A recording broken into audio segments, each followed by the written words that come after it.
একটি অনলাইন শীর্ষস্থানীয় বাংলা পত্রিকায় একটি খবর বেরিয়েছে। খবরটির হেডলাইন, মা নেই, রাজনৈতিক মামলায় কারাগারে বাবা, নবজাতক দুই বোন নিয়ে দিশেহারা ভাই। এই শিরোনামে একটি খবর ছাপিয়েছে। সেই খবরটির মধ্যে হচ্ছে যে 13 বছরের একটি ছেলে সাজ্জাদ, সে এবং তার ছোট বোন, এই দুই ভাই বোন মিলে তাদের দুইটি যমজ বোন যারা 1 মাস আগে জন্ম নিয়েছে তাদেরকে দেখভাল করছে এবং পরিবারের অন্য সদস্যও রয়েছে। কারণ এই দুই যমজ বোন 1 মাস আগে জন্ম নেওয়ার পরে 6 দিন পরে তাদের মা মারা যান।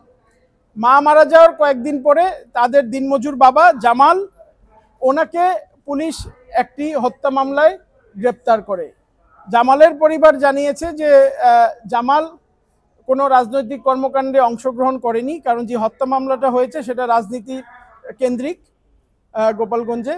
সো ওর পরিবার জানিয়েছে যে উনি কখনোই রাজনীতির সাথে জড়িত ছিল না এবং এই হত্যা মামলার সাথে ওনার কোনো যোগসাজশও একেবারেই নেই, যেহেতু উনি দিনমজুর।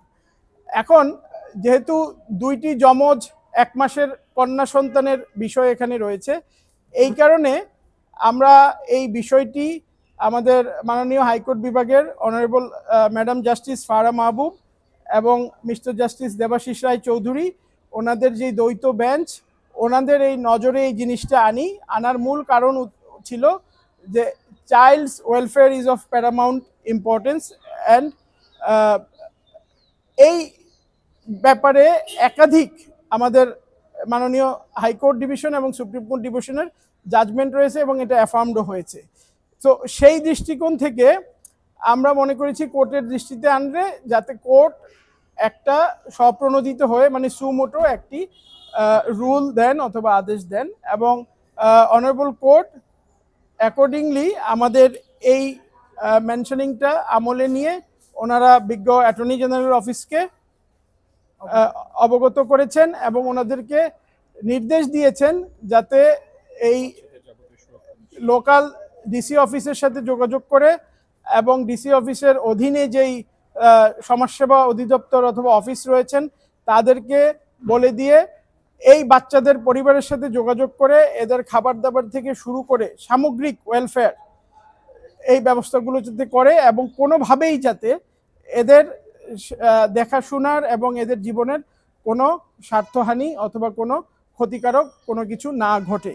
এবং অ্যাটর্নি জেনারেল অফিসও এই জিনিসটা খবর নিয়ে কোর্টকে আজকে সকালে অবহিত করেছেন যে এই ডিসি অফিস থেকে এবং সমাজসেবা অধিদপ্তর থেকে ওখানে যাওয়া হয়েছে এবং খবর নেওয়া হয়েছে এবং ওনারা এটা টাইম টু টাইম তদারকি করবেন, তদারকি করে বিজ্ঞ অনারেবল হাইকোর্ট ডিভিশনকে এটা জানাবেন। মাদকের মামলা আছে বললো, এটা লানের ডিএজি কোর্টকে আজকে সকালে অবহিত করেছেন ওই জামালের অ্যারেস্টের বিষয়ে।